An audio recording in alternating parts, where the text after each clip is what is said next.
For 250 years, America has been a bastion of freedom. As we look ahead to the next 250, we're reminded that freedom is ours to defend. Today, Alliance Defending Freedom stands in courtrooms across the country to protect those freedoms we cherish: life, free speech, religious freedom, parental rights.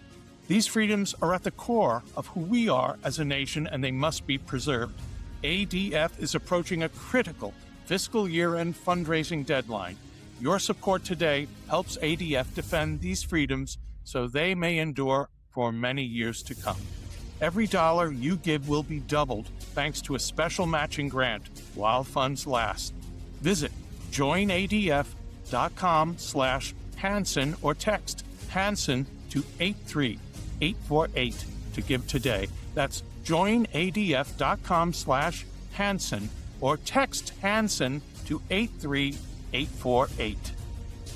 Hello, this is Victor Davis Hanson for the Daily Signal. There's a lot of confusion, controversy, and disagreement about the latest phase of the so-called Iran war. Remember, we bombed kinetically 38 to 40 days. Then we had 60 days of negotiation, and here we are in mid-June, in which Donald Trump has announced yet another time there is going to be a peace deal coming with a 60-day period for all the elements of the deal to be enacted.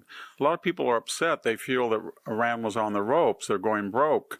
And that had we continued, or if we were to continue now, we could put them out of commission and then dictate a non-conditional surrender to them. That's absolutely true. But what this deal then hinges on, because there's no history of Iran ever keeping their word or following any agreement, explicit or implicit, is the willingness to keep maybe one carrier group in the region to ensure that the Strait stays open, that the missiles are not launched against our allies, and of course the enriched uranium is turned over. And if we're willing to do that and hit them hard every time they break it, then it might eventually work.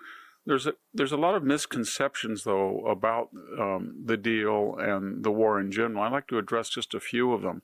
A lot of the critics of this administration are saying, I think Hakeem Jeffries said that not long ago, well, the Strait was open and now it's closed, so the deal didn't accomplish anything. In fact, it made it worse.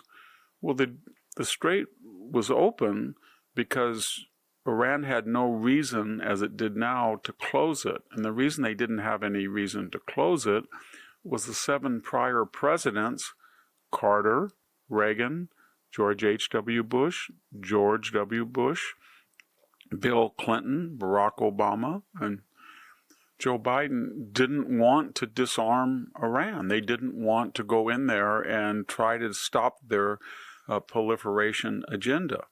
Donald Trump did. Anybody who did was going to be confronted with a desperate effort of Iran to close the Strait. Now, we'll open the Strait, but the idea that we made things worse is ridiculous. And then second, people are saying, well, it's just like the Obama deal. Why did Trump get out of the Obama deal? Well, they enriched uranium all through the Obama deal. We know that. They wouldn't let inspectors in. During Joe Biden's presidency, he begged them to go back into the Iran deal. They didn't want to do it. Why? Because we now know they had pretty much already enriched to the point 60 or more percent that they could make a bomb in a month should they want it to. But here's the big difference. In the Obama atmosphere of that deal of 2015-16, Iran was ascendant. Everybody was scared of it. Its military was heavily equipped with Chinese and Russian weaponry. People were afraid of it. Israel didn't want to attack it. The Gulf states didn't want to attack it. Europe was advising caution. It was an appeasing deal because nobody wanted to use force. Now, whatever your disagreement is with the current war, most people, and we don't have boots on the ground, we don't have journalists on the ground, but they agree that the Iranian military and its economy are devastated through 40 days of intense bombing with probably 1,000 planes in the air at any one time. So we're dealing with a much diminished Iran that we can hit again and again because they have no air defenses.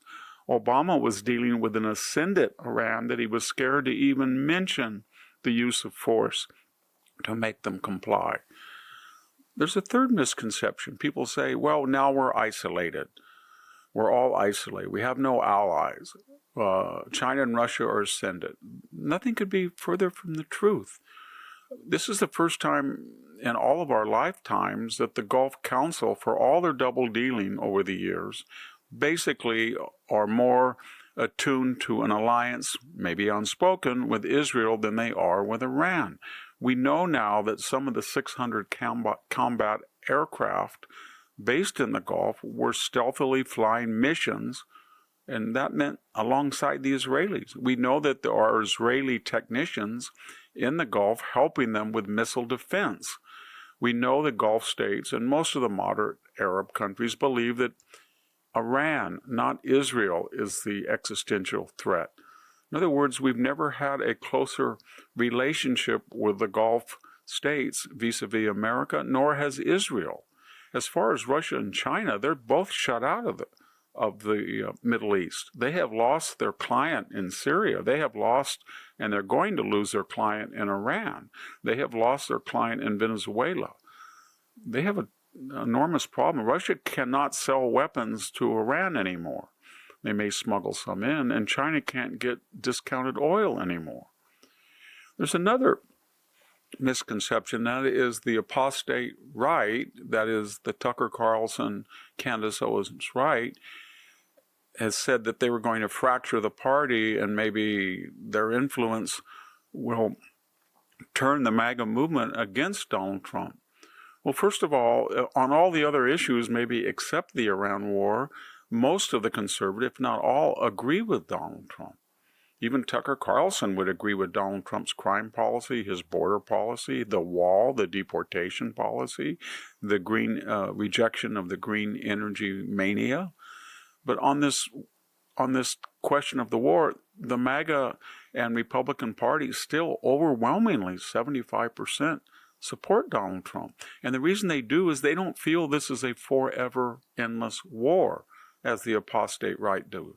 They believe that we have not used ground troops and we have lost fewer soldiers than the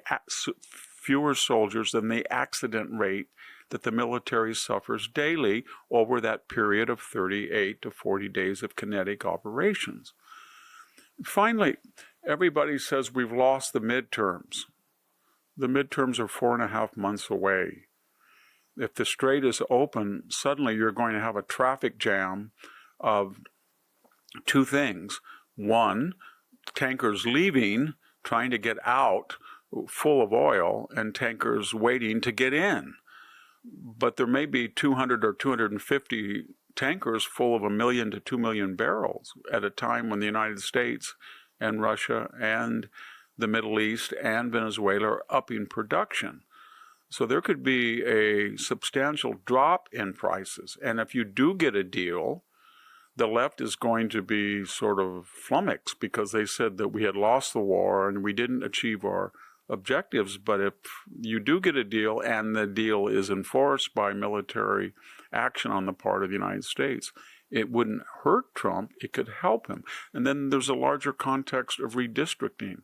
In this redistricting war, it turns out that so far the Republican legislatures will outdo the Democratic legislatures, and the Republicans may pick up anywhere from 3 to 4 to 5 seats. And the Supreme Court that said it is a racial obsession, a fixation to create congressional districts on the basis of race, and you can't do it, may lend the Republicans another 4 to 5.